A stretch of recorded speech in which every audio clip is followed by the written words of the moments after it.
sedaya upaya kita memeliharakan hati dan sedaya upaya kita dengan membaikkan hati. Dan kan, makna kata kita kena ada usaha yang sungguh-sungguh dalam menjaga hati ini.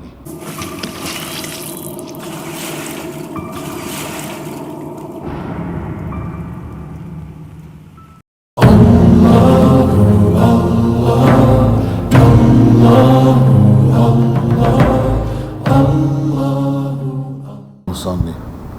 Tak mana kita berhenti? Pada mula 3 lagi bawah. Dan keempat.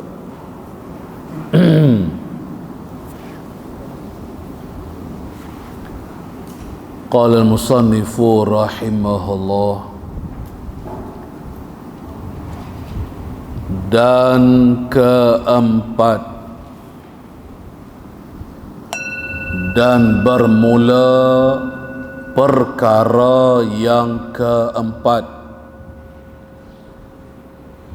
yang ada terdapat pada kalam yang mubah, yaitu cerca dan dimalu bagi barang yang engkau berkata. Jadi yang keempat, orang yang bercakap percakapan yang sia-sia ni, yang tidak berfaedah, ialah dia akan kena cerca, dia akan dicerca, dan juga dia akan dimalukan. Ni kita hadut suka bercakap, tak ada faedah ni. Buang-buang masa kita dengan percakapan yang sia-sia ni lah.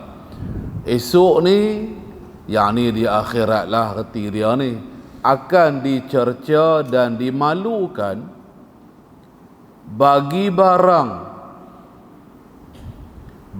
mana yang engkau berkata ia tu barang. La'ala sawab, datang tu tak ada. Perkataan datang tu kita bulatkan. Dia kita baca lagu ni. Bagi barang yang engkau berkata ia tu barang. Dhamir ia kembali kepada barang. Jadi apa-apa perkataan perkara yang kita duk bercakap hari ni lah, hidup atas dunia hari ni yang sia-sia tadi tu, semuanya nanti akan dibaca bukunya oleh malaikat, kan? Jadi dibaca esok ni kita tu akan dicela, akan dicerca, akan dipermalukan. Jadi malu kita esok ni. Itu reti dia. Baiklah, seterusnya selain daripada dicerca dan dimalukan tadi, dan putus hujjah, dan juga kita akan atah pada kata cerca saat ni. Dan putuslah hujah, maknanya kita tak dapat nak berhujah apa-apa. Kita tak ada jawapan. Kita nak berhujah kok tu, kok ni, tak boleh dah. Macam hari ni kalau kita buat apa-apa, kan?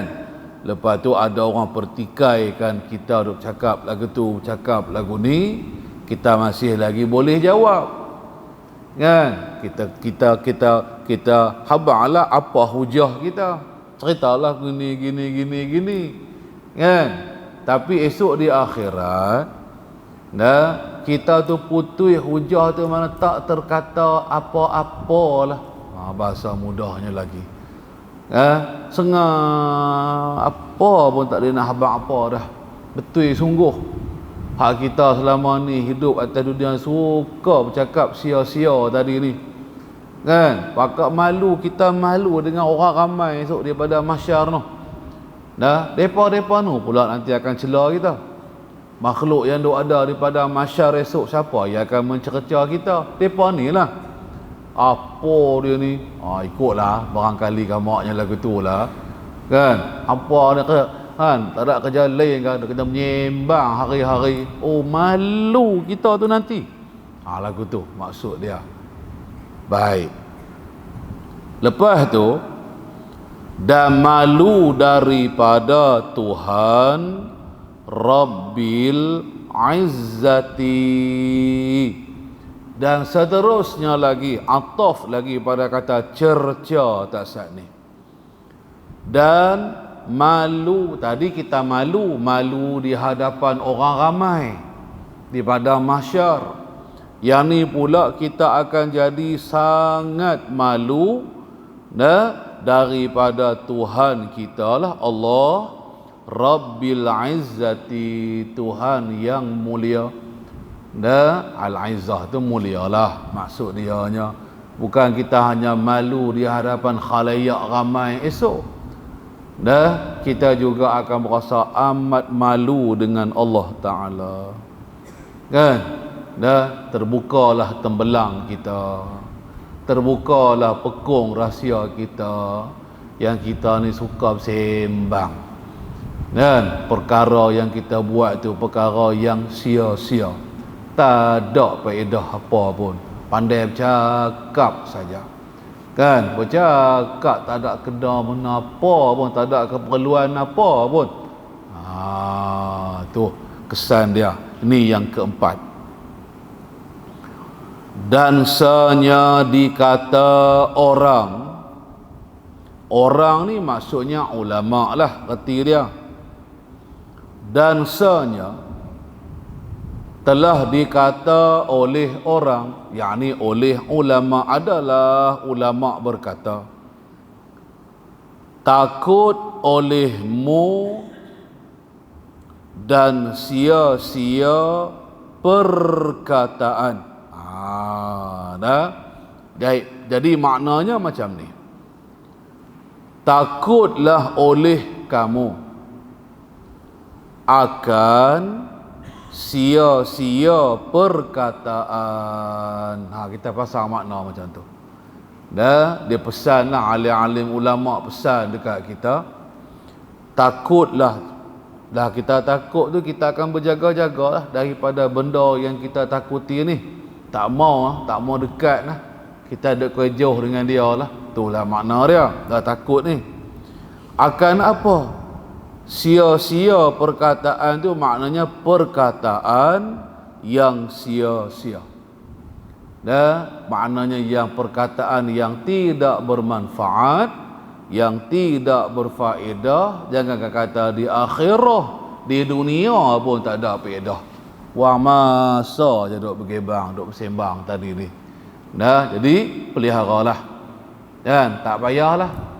Nak ceritanya Allah kita ajak diri kita ni jangan duk bersembang banyak. Kita cuma ajak diri kita kalau kata nak bercakap, kalau kata perlu je. Ada keperluan kita bercakap. Kan? Maka baru kita bercakap. Nak ajak diri setera tu. Kan? Kita duk biasa bercakap kan? Payahlah sikitnya. Nak jadi amalan kita. Kerana kita hanya pilih-pilih yang bermanfaat saja. Yang berfaedah saja. Tak apalah, ada faedah di atas dunia pun tak apa juga. Ni tak ada faedah pun, jangan kata di akhirah, di dunia pun tak ada faedah cakap benda lagu tu. Baik. Maka bahawasanya hisab engkau ialah berpanjangan. Jadi kalaulah sekiranya engkau duk bercakap yang sia-sia juga, duk pesan jangan, takutlah, peliharalah lidah, kawailah, jangan duk sembang sangat-sangat benda sia-sia ni. Kalau tak patuhi juga, maka bahawasanya hisab engkau, urusan hisab kita di hari kiamat esok. Dah kan, yang kita akan kena soal, kena siasat, dibicarakan, disoal itu, disoal ini, diperiksa itu, diperiksa ini. Itulah hisabnya nanti. Ialah berpanjangan lama masanya. Berpanjangan maknanya lama masa kita kena hisap. Orang lain sat-sat je kena hisap, kan? Dan tah lepas dah masuk syurga dah ke barangkali, kan? Kita ni duk tersadai tang tu lagi, kan? Duk tersadai tang padang mahsyar lagi. Tak bergerak-geri lagi, duk tunggu nak habis bila. Nak habis bila ke mana? Hatam cakap banyak saja pun banyak mana dah, kan? Tu pun buku hak tak buka nak baca berlambak lagi pun tak tahu. Kan? Hak kita duk bercakap tu lah, malaikat tulis satu-satu hak kita duk bercakap tadi banyak mana, kan? Pas bila masa cepatnya, lambat sungguh dah. Lagu itulah akibat dia. Dan memadalah dengan usul ini pengajaran bagi orang yang menerima pengajaran. Seterusnya kata al-musannif, dan memadalah, cukup dah, padan dah. Tu kata memadai ni dengan usul ini. Mana dia usul ini? Yakni yang kata 4 perkara tadi. Dan kan kita duk mengaji tajuk kalam yang mubah, yang kata maka padanya 4 perkara. Lepas tunya lagi, kan? Memadailah, kita dah belajar, dah mengaji apa semua tadi itu. Bukan yang tu, bukan kalam yang mubah dah. Kan, kita mengaji tajuk yang besar lagi, yang sebelum ni lagi. Sekali kita baiki domain ini tu pula. Maksud yang usul ini tu sebanyak 4 juga. Usul yang kita belajar hari tu ni pun ada berapa? Ada sebanyak 4 usul, kan? Buka balik hari tu, dia habang apa dia hari tu? 5 sekali lagi dan kami sebutkan di dalamnya 5 usul. Bukan 4 usul, saya lagi baiki domain tu balik. Berkaitan tentang pada menyatakan lidah ni lah, ada 5 usul berkaitan tentang lidah ni yang kita nak kena tahu. Sampailah setakat yang kita dah mengaji tadi. Jadi dengan 5 usul ini, tengok baliklah, kita mengaji panjang lebar dah sebelum ni cukup dah, padan dah kepada kitanya. Padan apa? Pengajaran, ialah jadi pengajaran. Sebagai jadi tunjuk ajang, kan? Lalu kita pun dapatlah ajaran, terimalah pengajaran. Bagi siapa ni? Bagi orang yang menerima pengajaran. Kepada siapa-siapa yang mahu menerima pengajaran, maknanya kalau orang ajak, dia mau dengar, dia mau terima tunjuk ajak tersebut, okey, dia ajak 5 perkara ni berkaitan dengan lidah kita. Api rojok itu cukup 5 ni pun tak apa dah, kan? Nescaya kita bolehlah pelihara lidah kita, kan? Tak bercakap benda-benda haram, mengumpat apa semua hari tu lagi lah. Sampailah kepada perkataan yang sia-sia yang kita belajar ni. Habislah tang situ. Al-faslur rabi'u fil qalbi. Bermula fasal yang keempat, ialah pada menyatakan hati. Habislah anggota lidah, selesai dah. Ini nak belajar pula berkaitan tentang dalaman kita, batin kita, qalbi.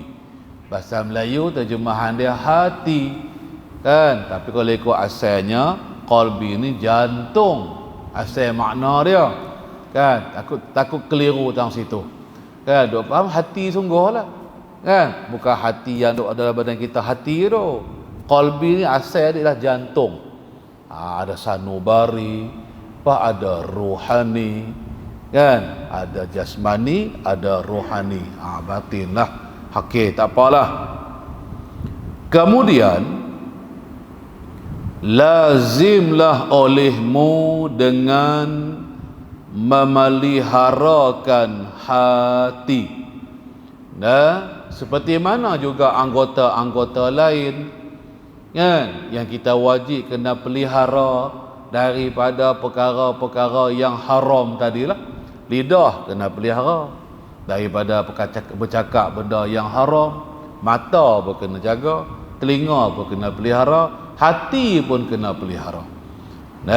Daripada dimasuki perkara-perkara yang diharamkan lah. Misalnya nanti kita akan belajar lah.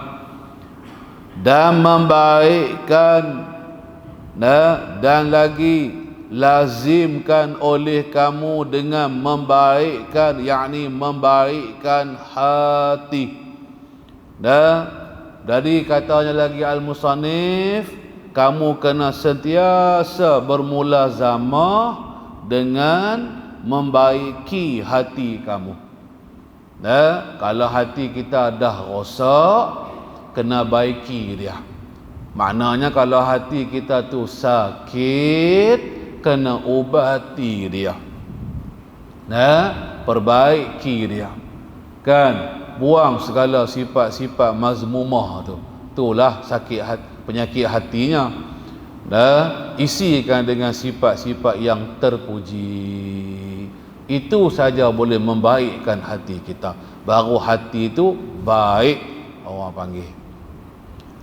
Dan mengelok-elok akan tilik. Pada demikian itu, mana dia demikian itu tu tak syak ni, memeliharakan hati dan membaikkan. Dan lagi, kemudian lazimkanlah oleh kamu akan dengan mengelok-elokkan akan tilik. Mana perhati elok-elok, tiliklah sehalus-halusnya. Pada tilik apa? Peralui kan. Pada yang demikian itu, pertama memeliharakan hati. Maknanya perelokkan tilikan hati kita tu untuk mengelokkan hati kita, untuk membaikkan hati kita. Begitulah mengelokkan, membaikkan, pelihara. Makna kita ni sentiasa duk jaga-jagalah. Duk hati-hati, kan, supaya hati kita ni jadi baik. Atau kita pelihara, pelihara tadi daripada buat benda-benda yang haram. Jangan kita sentiasa duk ingat dalam diri kita, kan, duk pelihara dia lah, kan. Jangan duk bawa masuk benda-benda haram, kan. Seperti ujub, seperti riak, kan, seperti apa-apa lagi lah sifat-sifat mazmumah yang lain. Seperti tu hak ghalib biasalah, bongkaknya, kan, perasaan hati kita duk berasa hebat, kan, duk berasa besar, duk berasa lebih mulia daripada orang lain, duk berasa aku ni ilmu aku lebih tinggi daripada ilmu orang lain, aku ni duk berasa lebih pandai. Tu contoh-contoh ujub.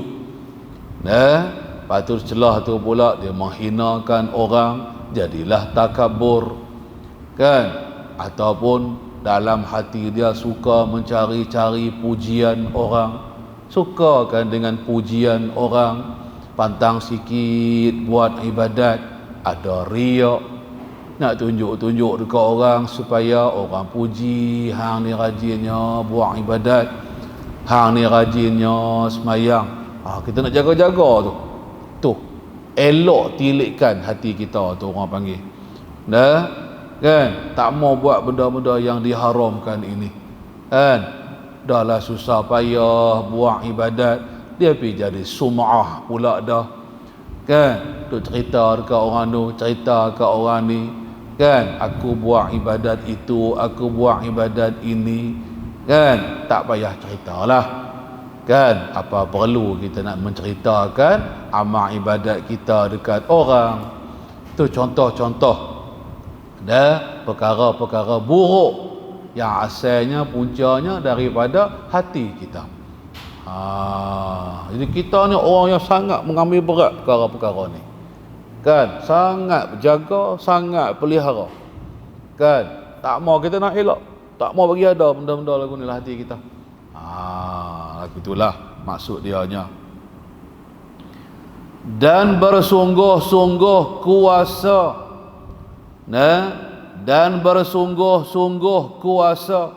Makna bersungguh-sungguh kuasa ni makna apa? Katanya al-musannif, dan mengelok tu, dan lazimlah oleh kamu tadi, kemudian lazimlah olehmu dengan bersungguh-sungguh kuasa. Bersungguh-sungguh kuasa ni kalau bahasa mudah kita, dan sedaya upaya kita. Tu maksud dia. Sedaya upaya kita memeliharakan hati, dan sedaya upaya kita dengan membaikkan hati. Kan? Makna kata kita kena ada usaha yang sungguh-sungguh dalam menjaga hati ni, dalam nak perelok hati kita ni kan. Jangan dibiarkan, jangan kita tak peduli dengan hati kita. Jangan kita biar penuh dalam hati kita ni perkara-perkara buruk, tak kisah, tak peduli ada riak ke tak ada riak ke, ada ujub ke tak ada ujub ke, ada perasaan menyombong ke tak ada perasaan menyombong ke, ada perasaan menghina orang ke tidak ke kan. Jangan tak peduli tentang perkara-perkara itu. Baik. Lepas tu kata lagi nya al-musannif, maka bahawasanya yakni hati ialah yang terlebihnya daripada ialah yang terlebih ini anggota kebinasaannya. Baik. Jadi katanya lagi al-musannif kita, maka bahawasanya yakni hati ialah yang terlebih ini anggota. Terlebih apa? Ni tamyiz, nisbah kebinasaannya, tu ini anggota. Jadi anggota tubuh badan kita ni banyak. Tu nahabaknya anggota tubuh badan kita ni macam-macam. Ada mata, telinga, mulut kan. Ada kaki, ada tangan. Paling besar kalau rosak lah, kalau berlaku kerosakan pada mana-mana anggota, anggota mana yang paling rosak nanti, paling binasa berbanding dengan binasa kalau anggota-anggota lain, iaitulah hati. Mana hati kita ni kalau rosak, punah habis semua yang lain kan. Hati kita tu kan dia raja, anggota lain itu rakyatnya kan. Rosak hati, akibat sekali lagi anggota lain pun juga jadi rosak. Kalau anggota lain daripada hati rosak, anggota tu je yang rosak. Katalah mata kita rosaklah buat maksiat benda haram ni, tang mata tu je yang rosaknya kan. Hati dia tak berjangkit pergi ke anggota-anggota lain. Tapi kalau hati kita cedera, rosak, penuh dengan sifat-sifat mamduha, mazmumah tadi, habis jadi rosak anggota yang lain. Anggota lain pun jadi buat maksiat juga nanti. Itulah rosaknya maksud dia. dan yang terlebihnya banyak. Baiklah, kata laginya, dan bahawasanya hati tadi ialah yang terlebihnya, nya tu ini anggota. Banyak yakni banyak bekasnya. Nya tu ini anggota. Jadi perkataan lepas banyak tu kena tulis bekasnya. Dia jatuh pula perkataan tu. Baik, kita baca sekali lagi. Takdirnya, dan bahawasanya lah hati ni ialah yang terlebihnya ini anggota. Terlebih apa? Nisbah banyak. Terlebih banyak sekali lagi. Ialah yang terlebih banyak. Terlebih banyak apa? Nisbah bekasnya ataupun kesannya, nya tu ini anggota. Maknanya kesan daripada kita buat maksiat, kesan daripada akibat daripada kita melakukan maksiat, kan, berbanding dengan anggota-anggota lain daripada hati yang buat maksiat, yang sangat besar menerima kesan keburukan daripada maksiat tu ialah hati kita. Rosak hati kita. Okey, itulah maksud dia nya. Dan yang terlebih halus pekerjaannya. Kemudian lagi, maka bahawa saja, nya tadilah hati ini ialah yang terlebih halus. Terlebih halus apa? Nisbah tamyiz i'rab nahwunya. Pekerjaannya, nya tu ini anggota. Halus ni kita panggil rumit lah. Rumit. Banyak-banyak anggota ni. Urusan hati ni sangat halus, sangat rumit. Kita nak cara ke dia. Itulah. Dan terlebih sukar membaikkan. Dan lagi bahawasanya hati ni ialah paling susah. Paling susah apa?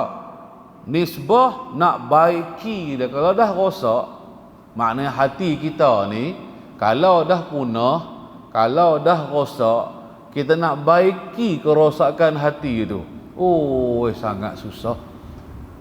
Payah. Hati-hatilah kalau hati yang rosak ni. Nak berubah jadi baik balik semula tu bukan kerja senang. Kerja payah saja tu orang panggil. Lepas tu habis dekat tu nak cerita tentang hatilah.